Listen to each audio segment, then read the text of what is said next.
Hey guys, it's Jeff from Pressure Look, and you know me and my love of keeping things real and simple at the same time in your kitchen, because let's face it, cooking shouldn't be a chore. It should be something you adore. I really do love the rhymes, and when they pop into my head, I just make it happen, you know? Today we're gonna focus on a one-pot dish, and since I am known for doing lots of Instant Potting, I'm familiar with a thing or two about how to cook one meal in one pot all at once. But today I want to give you an option for those who maybe are a little intimidated to use an Instant Pot or just don't have one, because that's a pressure cooker, but it's not scary at all. It's super fun and safe to use. I want to bring one to you where you can do it on the stove, in a Dutch oven, or a soup pot, or something of that nature, okay? In fact, here's what we're gonna be making today. We're gonna be making this pasta dish, all in one pot, all done at the same time, no straining. I'm not gonna have the pasta, we're not gonna drain it. We're all gonna do it all at once in this pot. So that broth that it cooks in is going to be absorbed into the pasta and then become the base for the sauce. And plus, we don't wanna heat up our kitchens, right? Today we're gonna be making what I think is a nice summery type of dish. It's a spin off of one of my favorite soups, which is a Bean Escarole Soup. It's Italian. But this one I'm gonna be adding sausage to it. I actually like to add the sausage to the soup too. And I'm calling it One Pot Summer Sausage, Bean, and Escarole Pasta. And it is beyond delicious and so easy, and it has this wonderful, rich, yet light flavor to it. Sausage reigns supreme here, but don't worry. If you don't use sausage, you can use a plant-based sausage, or you can leave it out. But I like a little bit of meat in the heat, you know? But we're gonna keep it cool in the kitchen, right? One pot with a lid on it, you're gonna see. So easy. So let's go right to our Dutch oven or our soup pot and make some of the most amazing one-pot summer sausage, bean, and escarole pasta. It's really a snap, just like that.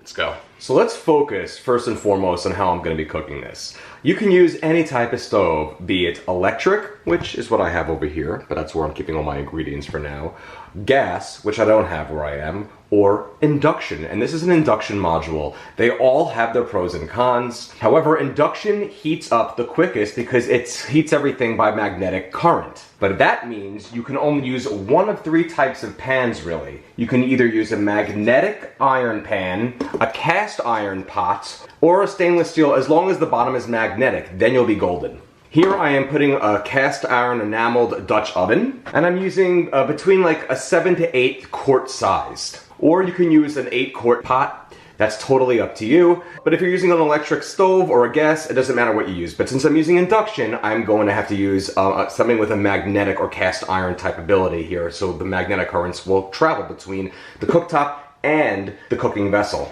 What I want to do is I want to turn it on, and then I want to go for about a medium to medium high setting. To my Dutch oven, I'm going to add in 3 tablespoons of extra virgin olive oil. And after about a few minutes of the oil heating up, really about 2 will be enough because it goes pretty quickly in induction, I want to add in my sausage, and I want to use between 1 to 2 pounds of a ground sausage. If you find your sausage only with links, just take a little knife and slice them open and then open them. Slit and split. But in this case I'm using 2 pounds. 1 pound of sweet Italian sausage, which is this one, and then 1 pound of hot Italian sausage. But you can just use 1 pound if you want to go a little less on the sausage. Or if you're plant-based, you can use a plant-based meat or just not add it at all. That's up to you. But I'm going for 2 pounds, 1 of each, sweet and hot. So then just get in there and then just kind of ground your sausage up, and then we're gonna get that sausage nice and browned and crumbly in our Dutch oven. Okay, and after about 2 to 3 minutes of sauteing our ground sausage, and it gets nice and crumbly here and slightly browned, I now want to add in a whole head of escarole that I've lightly chopped up. Now, escarole you're going to find in the produce section, and it's kind of similar to lettuce, but it has a slightly, very, very, very minor bitter twang to it, but it doesn't taste bitter really when it's cooked. Trust me, it's amazing, and it wilts down into amazingness. Add that escarole into the pot, and now we're going to kind of just stir our escarole around with the sausage until it wilts, which will take about a couple of minutes. And as the escarole is wilting and we're mixing it up with the sausage, it's going to begin to deglaze and scrape off any of the brown bits from the bottom of the pan here, or pot, because the escarole is releasing water while that's happening. While the escarole is wilting down, I also want to add in 6 cloves or 2 tablespoons of crushed or minced garlic. Saute that up with everything else going on in there, and it smells amazing in this kitchen. You really do see that that escarole truly does wilt down to nothing. It feels at first when you put it in there, it's like, oh boy, we're right at the brim, how are we going to fit anything else in here? But it's all an illusion. Within just a minute or two, it looks like this. Okay, and after about really 2 to 3 minutes of adding that escarole, we are now ready to add our broth. Let's first make sure the bottom is nice and smooth. You see that? There's really nothing caked onto it. Good. Because if there was anything caked onto it, we want to get that up. And now that we're adding our broth is a great time to do that. If you are using really any method other than the Instant Pot, and I'll tell you how to do the Instant Pot, we're going to add in 4.5 cups of broth. Okay? Any kind you want. This is garlic broth, but you can use any kind. If you're using an Instant Pot, you're going to use 3.5 cups of broth. And the reason why there's a variation there is because I feel like when you cook under pressure, more liquid will get released, okay? In this situation, it's a little bit more lenient. To that, I want to add 1 teaspoon of ground pepper. Out of the container or the shaker is fine. Stir that in. If you don't want pepper, leave it out. You gotta love the pepper depper. All right? And now it is time to add in our pasta. For this, I am using 1 pound of orecchiette. They look like little ears or frisbees. Very, very cute. Or those little toys, you know, you put on the counter and you push it down and they go boink, they pop up. That kind of a thing. Put that right in there like this. All right? Just like so. Okay, now we're gonna stir our pasta up with everything going on in the pot here.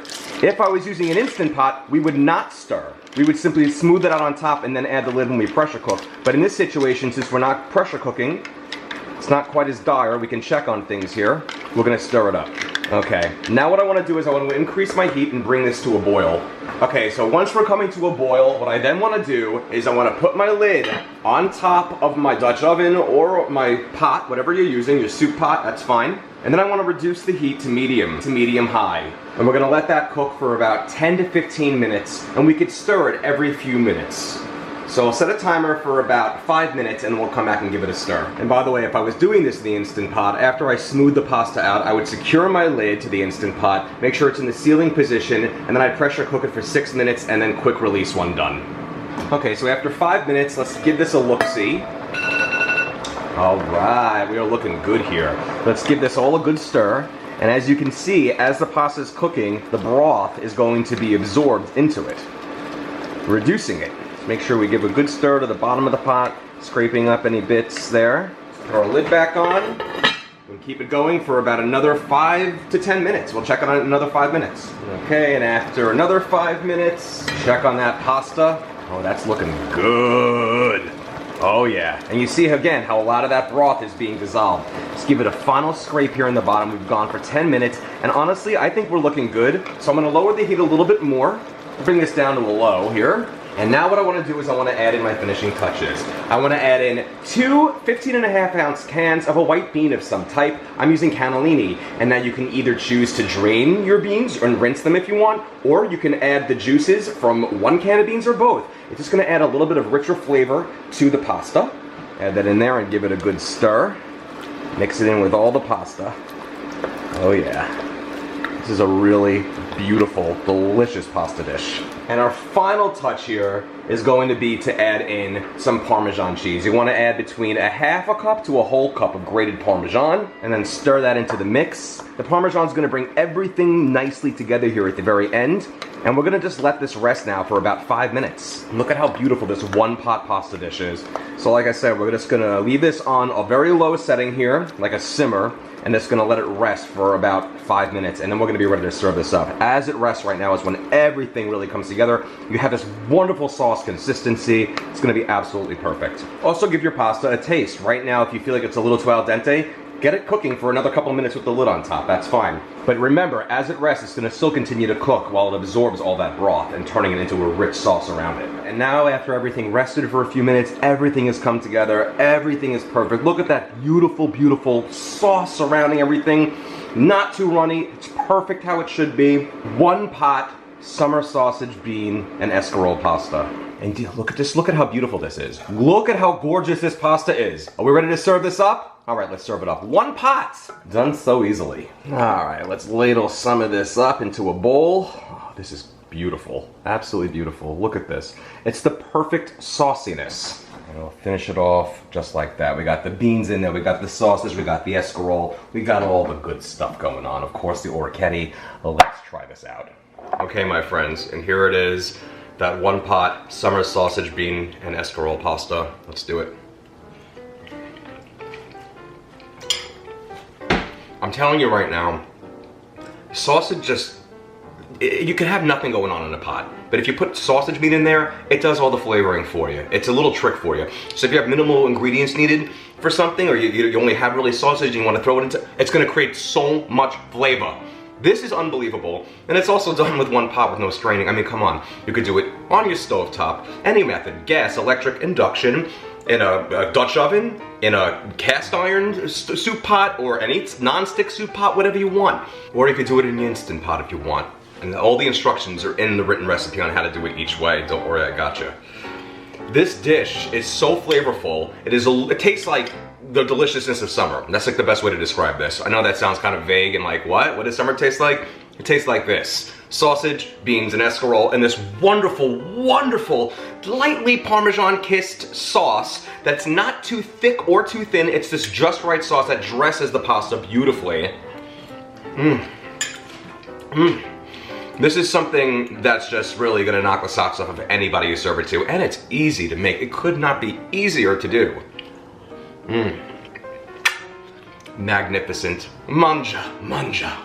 I could eat this entire pot, I really could, so I gotta be a little careful here. Speaking of one pot recipes, I am kind of this guy who uses the Instant Pot a lot. That's kind of how I came onto the scene, and I've written 4 cookbooks for it. 4, and all of them are easy, like ridiculously easy. Like if you never cooked a day in your life, you can cook anything from these books easy. They range in something for everybody with every book, and the best part is every single book has gorgeous color step-by-step photos for every recipe, as well as a final shot of what every recipe will look like, as well as a timing bar. So there's no guesswork in any of my recipes. I make that a mission with whatever I do, that there's no guesswork. I think ahead of the question, so you don't really have to have any questions at the end, right? You won't even have to ask me anything. You'll be like, oh, it's answered here. Perfect. Win-win for all. Check me out at facebook.com/pressurelowcooking. Make sure you like that page. I do enjoy my Facebook. I do enjoy engaging with you and having some fun there, dropping new recipes, deals on items, things like that. Tips, fun, you know. Subscribe to me on YouTube, of course. That's where all my main videos live. And at Pressure Low Cooking on Instagram and all that other fun stuff, all right? Thank you so much again for watching, and remember this. While the weather outside is mighty hot, bring a delicious summer pasta dish, all done in one pot. Enjoy. It's so good. It's so good.